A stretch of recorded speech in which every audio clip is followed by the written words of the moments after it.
Perezida wa Kenya William Ruto yisubiyeho ku itegeko ryatumye ibihumbi by'abajene bamara ibyumweru bibiri mu mihanda bigaragambya ndetse bamwe muri bo bakagwa. Ni itegeko ryari rigiye gushyiraho imisoro mishya ku bicuruzwa bimwe na bimwe hagamijwe kongera ingengo y'imari no kwishyura imisoro igihugu gifitiye amahanga. Perezida Ruto yandikiye perezida w'inteko ishinga amategeko ko iryo tegeko ryatowe n'abadepite hatazarisinya. Ati mu bubasha mpabwa n'ingingo y'115 y'itegeko nshinga rya Repubulika ya Kenya ndabamenyesha ko ntazasinya itegeko ry'imari ryo mu 2024. Ati ndasaba ko risubirwamo. William Ruto yavuze ko abaturage bagaragaje ku buryo busobanutse neza kudashaka iri tegeko cyangwa se imigambi yo kongera imisoro, bityo kuri itegeko ryatowe n'abadepite atazarisinya. Ibi Bwana Ruto abivuze nyuma y'umunsi umwe abantu bagera kuri 23 biciwe mu myigaragambyo aho inteko ishinga amategeko yatewe ikanatwikwa ku gice kimwe cyayo. Perezida Ruto yavuze ko iryo tegeko risubijwe inyuma, ahubwo avuga ko hagiye gufatwa ingamba zo kugabanya amafaranga akoreshwa na leta. Ibinyamakuru byinshi byanditse ko Perezida William Ruto afashe iki cyemezo nyamara mbere yari yagaragaje kwihagararaho, ariko birasa naho ubukana bw'imyigaragambyo bwiyongereye bumukura ku izima. Ku wa kabiri nibwo habaye imyigaragambyo ikomeye cyane ndetse yanaranzwe n'ibikorwa birimo urugomo no gusenya ibikorwa remezo, nyamara aba bajene bigaragambya bari bashimiwe ko batangiye imyigaragambyo mu mahoro. Nyuma y'umunsi wo ku wa kabiri waranzwe n'imyigaragambyo ikomeye ndetse hagapfamo n'abantu, Perezida William Ruto yagejeje ijambo ku baturage mu butumwa bw'akababaro no gutera imbaraga. Yavuze ko imyigaragambyo yemewe n'amategeko, gusa avuga ko iyi ngiyi yabaye ijyanye no kwamagana ibitishimiwe ngo yashimuswe n'itsinda ry'abagizi ba nabi bihisha muri iyo myigaragambyo bakora mabi, bangiza ibikorwa remezo, bakora n'urundi rugomo. Perezida Ruto yavuze ko ubutegetsi bwe buzakoresha ubushobozi bwose bufite mu kwirinda ko urugomo nk'urwo ngurwo rwakongera kubaho, ikiguzi cyose byasaba, niko yavuze. Ati byabaye byagejeje ahakomeye uburyo dusubiza ibyugarije amahoro yacu. Ati tuzakora ku buryo ibintu nk'ibi ngibi bitazongera kubaho kundi. BBC yanditse ko ijambo rya Perezida William Ruto ryari uburyo bwo kugerageza gusubiza ibintu mu maboko ye. Nyuma y'iminsi yaranzwe n'imyigaragambyo mu mihanda, imyigaragambyo yagiye irushaho kugira ingufu n'umubare w'abayitabiriye. Ni nako isi yose yayikurikiraniraga hafi. Byafashe indi ntera ubwo abantu bagera kuri 5 bicwaga barashwe, abandi babarirwa mu magana barakomeretse. Perezida William Ruto yatowe mu mwaka wa 2022 asezeranya abaturage kugabanya ruswa, guteza imbere ubukungu bwari burimo kujya habi no gufasha abakene. Uyu muperezida wasezeranije abaturage ibingibi ubu yugarijwe n'ubwigomeke butari bwarigeze kubaho mbere bwo kwamagana umushinga w'itegeko we, avuga ko ari igice cy'ingenzi cyane cya gahunda yo kubaka igihugu. Byashoboraga kuba byoroshye cyane kumenya aho kwerekeza iyo abatavuga rumwe na Ruto baza kuba arabo mu nteko ishinga amategeko cyangwa se abandi banyapolitike. Igiteye impungenge nuko barimo kurwanya ingamba ze ari abaturage, byongera urubyiruko. Kugeza ubu nta munyapolitike cyangwa se ishyaka rya politike riramenyekana ko ryaba riri inyuma y'imyigaragambyo. Ku binyamakuru bimwe byo mu burengerazuba bw'isi, Ruto n'umunyapolitike w'umuhanga wabaye vice perezida mu gihe cy'imyaka hafi 10 mbere y'uko atorerwa kuba perezida. Afite ubunararibonye bwo kunyura muri politike irimo amakimbirane agashobora kugera ku bikorwa bitandukanye. Mu 2007 habaye indi myivumbagatanyo nyuma y'amatora igwamo ibihumbi by'abantu, bituma Bwana Ruto agezwa no mu rukiko abisohokamo. Ariko ubu imbaraga zamwirunzeho ni ikintu mu by'ukuri gisa n'ikimurenze. Inkubiri yaturutse ku kutanyurwa yatangiriye ku mbuga nkoranyambaga ihinduka ubwigomeke bukomeye cyane bwuzuje abigaragambya mu mihanda yo mu mijyi nka Nairobi n'indi itandukanye yo mu gihugu. Mu murwa mukuru Nairobi, ibiro bya guverineri w'umujyi, inyubako y'ibiro by'abategetsi b'umujyi izwi nka City Hall n'inteko ishinga amategeko ya Kenya byaratwitswe, ikimenyetso cy'uko ibintu bigana hatari heza. Abigaragambya bari batangiye uwo munsi baburira ko nta kintu na kimwe kiri bukorwe mu buzima bwa buri munsi mu mujyi. Ndetse ku gicamunsi cyo kuwa kabiri umunsi waranzwe n'akajagari n'ubwoba mu gihugu. Polisi yageze aho itera ibyuka biryana mu maso ndetse ikanyuzamo ikarasa n'amasasu mazima. Nta gushidikanya ko uburakari bwinshi bw'abigaragambya bwumviswe. Mu gusubiza ibi ngibi, Perezida Ruto yahisemo kutagira icyo akora ku byo abigaragambya basabaga byo kureka burundu ibyo yateganyaga mu ngengo y'imari byo kongera imisoro imwe n'imwe. Ahubwo nawe yabaye nk'usunika mu muhate wo kugarura ituze mu gihugu. BBC yanditse ko bamwe mu bo mu butegetsi bwe bashobora kuba barimo kwibaza niba uyu murongo perezida wabo arimo ushobora kumara igihe. Ndetse birasa naho uyu munsi indi mishinga y'igihe kirekire mu butegetsi bwa Ruto itakirimo gutekerezwaho mbere yo kubanza gukemura iki kibazo cy'aba bajene. Ruto yavuze ko imisoro mishya myinshi ari ingenzi cyane mu kugabanya umwenda igihugu gifitiye amahanga. Miliyari zirenga 80 z'amadolari y'Amerika niwo mwenda Kenya ifitiye amahanga n'imiryango mpuzamahanga. Uyu mwenda utwara iki gihugu arenga 1/2 cy'amafaranga y'imisoro yinjizwa buri mwaka kugira ngo bashobore kugenda bawishyura buke buke. Muri uyu mwaka Kenya yaroroherejwe mu buryo bwo kwishyura uyu mwenda, bituma agaciro k'ishiringi rya Kenya kiyongera cyane. Ruto ukomeje kurushaho kubonwa nk'umwe mu bategetsi bakomeye muri Afurika aherutse kugira uruzinduko muri Leta Zunze Ubumwe za Amerika. Yakirwa na Perezida Joe Biden, aramushimagiza cyane, amufata nk'inshuti nziza ya Leta Zunze Ubumwe za Amerika, ndetse Kenya ihita ihindurwa igihugu cy'inshuti ya Amerika kitari mu muryango wa OTAN. Ni guta ako kanya akiva muri Amerika no mu nama zinyuranye zifata ibyemezo ku isi, igihugu cye cyahise kigwa muri iyi myigaragambyo y'abatishimiye politike ye. Ruto asobanukiwe cyane n'akamaro ko kuba ubukungu bw'igihugu cye bwakwirinda kunanirwa kwishyura imyenda. Ku bari mu butegetsi bwe, imibare yabo ni uko kugenzura imari ya leta hongerwa umusoro ari byo byiza kurusha kugabanya serivisi rusange za rubanda. Uyu mushinga w'itegeko warushya abantu mu mihanda wari urimo imisoro ibarirwa muri za mirongo mishya cyangwa se imisoro yongerewe yari isanzweho.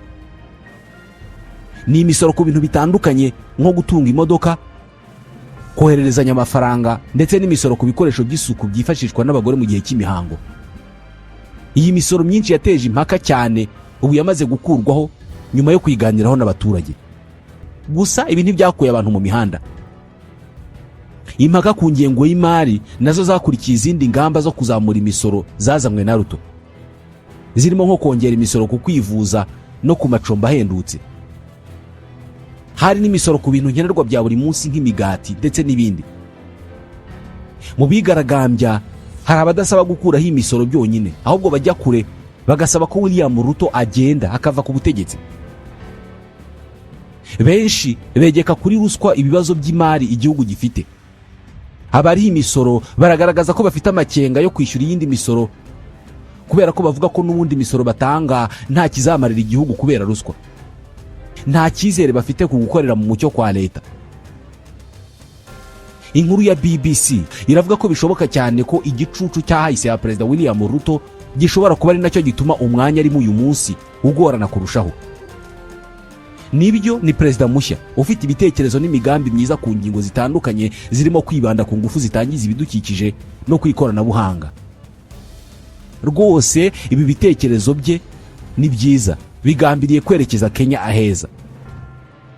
Ariko kuri benshi bari mu mihanda, amateka ya Ruto nk'umutegetsi wo hejuru muri leta mu gihe cyaranzwemo ruswa asobanuye ko bigoye kumwizera bakamuha imisoro yabo. Ibyabaye kuwa kabiri i Nairobi bisize Ruto asa nk'uwegetswe mu mfuruka ifunganye, niko BBC yavuze. Aramaganwa kubera icyo abanyakenya babona nk'igisubizo kirimo ingufu z'umurengera ku myigaragambyo yo mu mihanda. We yahisemo guhangana mu buryo butaziguye, agaragaza ko iyi myigaragambyo yatangiye mu mahoro yashimuswe n'abagizi ba nabi. Ubwo Ruto yagezaga ijambo ku gihugu mu muhango w'irahira rye, yahaye ubutumwa urubyiruko rw'iki gihugu. Urubyiruko rugira uruhare muri politike. Urugendo rwanjye muri politike rwatangiye mu buryo bw'ubukorerabushake, niko yavuze. Ibyo mwanyuzemo n'amasomo mwigiyemo bikwiye kuba umusingi w'urugendo rwanyu rw'ubuyobozi, niko yakomeje abwira urwo rubyiruko. None dore uyu munsi ahanganye n'urubyiruko ruyobowe n'urubyiruko rumusaba kuva ku butegetsi. benshi bagaragaza ko iki ngiki ari ikibazo cya mbere gikomeye cyane kibaye ku butegetsi muri Kenya kuva yabona ubwigenge mu 1963. Iminsi iri imbere kuri Ruto ni iminsi y'ingenzi cyane mu gihe guhangana gushobora no gukomeza hagati ya leta n'abatavuga rumwe n'ubutegetsi.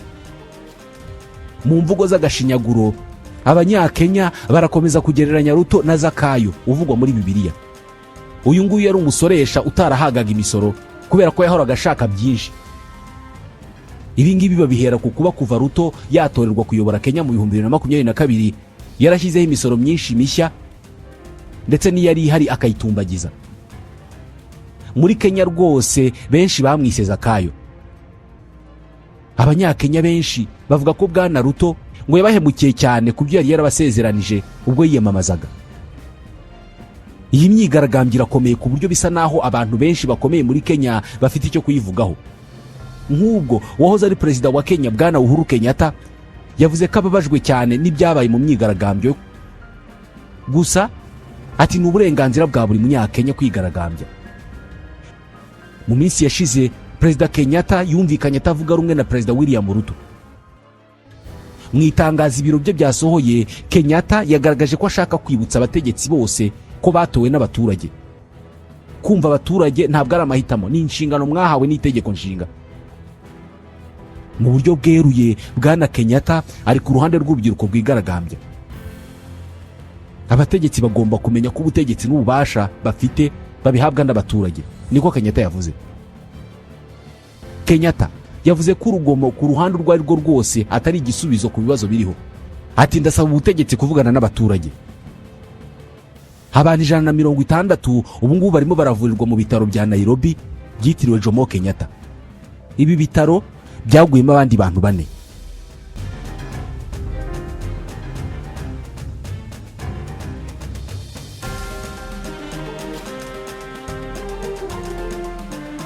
Ubu noneho Perezida William Ruto yavuze ko yiteguye kugirana ibiganiro n'aba bajene. Uru rubyiruko rwagiye mu mihanda ruvuga ko guverinoma ya Kenya itashyize mu bikorwa amasezerano yari yahaye abaturage yuko izagabanya imisoro ndetse igafata ingamba zituma ubuzima bureka guhenda aho ngaho muri Kenya. Iyi myigaragambyo yahuruje abajene b'imyaka mike cyane bari mu cyiciro cy'abiswe Gen Z. N'abavutse hagati y'umwaka wa 1995 n'2010. Iyi myigaragambyo yabo bayiteguriye ku mbuga nkoranyambaga kandi ibikorwa byabo byo kwigaragambya biba bitambuka ku mbuga nkoranyambaga ako kanya birimo kuba. Bafite za kamera bafatisha amashusho batambutsa ako kanya. Perezida William Ruto yagize icyo avuga kuri iyi myigaragambyo y'abajene. Nubwo bambagana politike y'ubukungu, ati vuba cyane turavugana namwe ku byifuzo byanyu. Igice kinini cy'imyigaragambyo yabaye mu mahoro, ariko imiryango 5 ivuga ko iharanira uburenganzira bwa muntu irimo na Amnesty International yavuze ko hari abajene 105 batawe muri yombi na police yakoresheje ibyuka biryana mu maso kugira ngo itatanye abigaragambya muri Nairobi. Hari n'amashusho yagiye hanze menshi agaragaza police ikoresha amazi menshi bohereza mu mupira agakubita abigaragambya ku buryo kubita umuntu akamujugunya kure cyane. Ubundi byatangiye nk'uburakari ku rubuga nkoranyambaga rwa TikTok. Uburakari bujyanye n'umushinga utavugwaho rumwe, umushinga w'itegeko uvuga ku misoro izafasha ingengo y'imari y'uyu mwaka. Nyuma byaje guhinduka imyigaragambyo bidasabye kwitegurwa n'amashyaka ya politike. Muri make icyo bamagana ni umugambi wa leta wo kongera miliyari 2 na miliyoni 700 z'amadolari ya Amerika ku misoro bari basanzwe batanga mu rwego rwo kuzuza amafaranga abura ku ngengo y'imari. Abapolisi barakoresha ibimodoka bimisha amazi afite umuvuduko mwinshi hagamijwe gukura abigaragambya mu mihanda mu bice bitandukanye by'igihugu.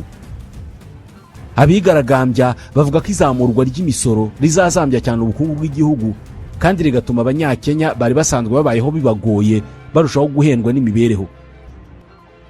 Hari akanama k'inteko ishinga amategeko kuwa kabiri kasabye guverinoma kuzibukira imwe mu misoro yateganywaga mu mushinga w'itegeko rigenga imari. Harimo amategeko mashya areba ibyo kugura imodoka, kugura umugati, kugura amavuta yo guteka n'ihererekanwa ry'amafaranga. Ibi byo kuzamura imisoro Perezida William Ruto avuga ko bikwiye kubera ko byakura igihugu mu kaga ko guhora kiguza amafaranga. iyi myigaragambyo yabaye mu mijyi inyuranye y'igihugu nka Nairobi, Nyeri, Nakuru, Eldoret, Mombasa na Kisumu. Abigaragambya babarirwa mu magana bambaye imyambaro isanzwe irimo niyo bakorana siporo bagiye mu mihanda bavuga ko Abanyakenya n'ubundi basanzwe bakwa imisoro myinshi cyane ko ntacyo binjiza kigaragara. Ntabwo bakanzwe n'abapolisi babateraga imyuka iryana mu maso. Guhuza ibikorwa no gukangurira abantu kwitabira iyo myigaragambyo yiswe Occupy Parliament cyangwa se gufata inteko ishinga amategeko mu Kinyarwanda byakorewe ku mbuga nkoranyambaga. Bitandukanye nuko bisanzwe bigenda mu myigaragambyo iyoborwa ikanashorwamo amafaranga n'abanyapolitike, aba bajene babikoze bakoresheje imbuga nkoranyambaga babasha guhuza umugambi. Inkuru ya BBC ivuga ko abateguye imyigaragambyo bashishikarije bagenzi babo bigaragambya kwambara imyenda y'umukara, ariko bamwe barayitabira bambaye amakoboyi cyangwa se jeans zicitse n'imisatsi isutse cyangwa se yogoshe mu buryo bugezweho mu rubyiruko. Uru rubyiruko rw'abigaragambya ruzwi cyane ku izina rya Gen Z rwitabiriye iyo myigaragambyo ku rwinshi. Rurasezeranya kugaragaza ko uburakari bwarwo butarangiriye gusa kuri za hashtag ndetse no kuri za meme zo ku mbuga nkoranyambaga. Benshi muri bo barimo kwigaragambya ku nshuro ya mbere, bafite ibyapa bazunguza birimo ibyanditseho amagambo asaba leta kutabahatira imisoro, mu gihe abandi batera hejuru basaba Ruto kuva ku butegetsi. Hari na hashtag cyangwa se ubutumwa bunyuzwa ku mbuga nkoranyambaga busaba kotsa igitutu abadepute no gukangurira abantu kwitabira imyigaragambyo, harimo nka Occupy Parliament twavugaga, Reject Finance Bill 2024 cyangwa se kwanga umushinga w'itegeko ry'ingengo y'imari yo mu 2024. Umuhate w'abigaragambya wo kwerekeza ku nteko ishinga amategeko waburijwemo inshuro zirenze imwe. Abapolisi barakoresha uburyo bwo kubamishaho amazi menshi cyane no kubatera ibyuka biryana mu maso. Urubyiruko rw'abigaragambya barenga 200 batawe muri yombi. Gusa imiryango mpuzamahanga iharanira uburenganzira bwa muntu iravuga ko bagera ku 105 bonyine. Gusa benshi muri bo baranarekuwe nyuma y'uko abanyamategeko babo bagiye kuri station za polisi aho bari bafungiye. Abatarashoboye kujya mu mihanda kwigaragambya bafashije bagenzi babo mu gukwirakwiza ubutumwa babusakaza kuri internet. Abandi barasakaza amafoto n'amavideo agaragaza bagenzi babo bari mu myigaragambyo. Kubera ko nta buyobozi bugaragara bw'iyo myigaragambyo, polisi yagowe cyane no kumenya bayiteguye. Abapolisi babujije iyo myigaragambyo bashingiye ku buryo yabaye, nubwo abigaragambya bavuga ko ibisabwa byose byakurikijwe. Ibi bisa n'ibyaraye binashimangiwe na Perezida William Ruto wavuze ko abigaragambya babikora mu mahoro. Bitandukanye n'imyigaragambyo yabayeho mbere ishyigikiwe n'abanyapolitike yo kwamagana leta, iyo ntabwo ivugwaho ubusahuzi, gusenya ibintu no gutera amabuye. Nta ruhande rwa politike barimo cyangwa se amoko batangaje. Ni ukwiyemeza gusa ko abigaragambya kugira ngo ijwi ryabo ryumvikane. Ibiro bya Perezida biragaragara nk'ibyagamburujwe n'igitutu. Bitangaza ko bizakuraho bimwe mu byateje impaka cyane ibyo muri uwo mushinga w'itegeko ku misoro, birimo n'umusoro ku nyongeragaciro TVA wa 16% wari uteganyijwe ku mugati. Mbere leta yari yashyigikiye kuzamura imisoro. Leta yashakaga gukusanya arenga miliyari 2 na miliyoni 700 z'amadolari y'Amerika, ikavuga ko aya mafaranga akenewe cyane kugira ngo leta igabanye inguzanyo zo hanze. Indi misoro yari iteganyijwe yakuweho irimo nk'imisoro ku mavuta y'ubuto yo guteka, imisoro kuri serivisi zo guhererekanya amafaranga kuri telefone zigendanwa, n'imisoro ku binyabiziga nk'imodoka. Ababinenga bari bavuze ko byari gushegesha cyane urwego rw'ubwishingizi. Abadepite ubu barimo kujya impaka ku mushinga w'itegeko uvuguruye ndetse byitezwe ko bazawutora. Abatavuga rumwe n'ubutegetsi ntabwo bitabiriye iyo myigaragambyo, ariko barasaba ko uyu mushinga w'itegeko ukurwaho wose uko wakabaye. Baravuga ko ari umushinga w'itegeko umeze nk'igihano.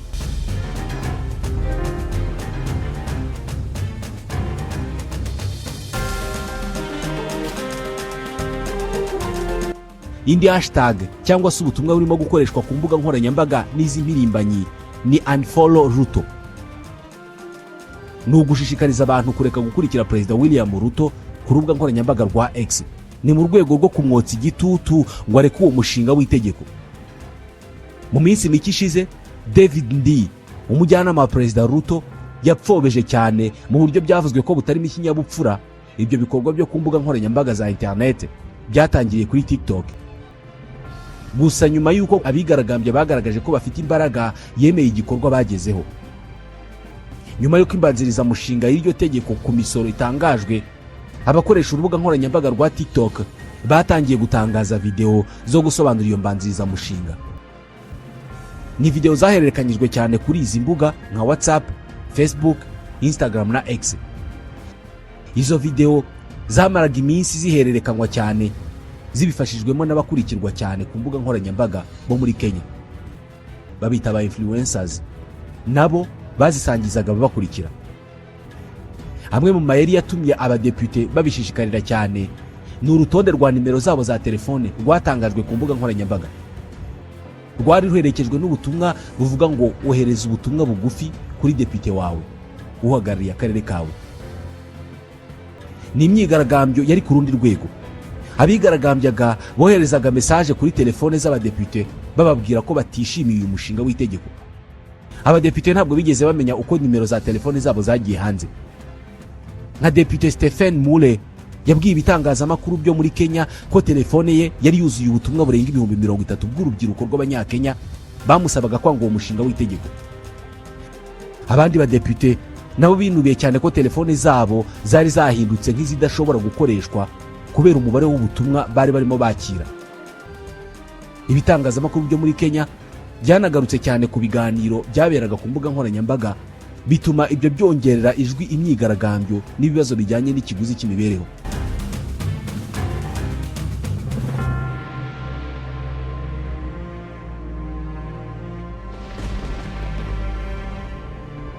Bamwe bashishikarije Raila Odinga, umunyapolitiki wamaze igihe kirekire atavuga rumwe n'ubutegetsi, wamaze imyaka myinshi ari nkawe kirango cy'imyigaragambyo yo kwamagana leta, kutivanga muri iyi myigaragambyo.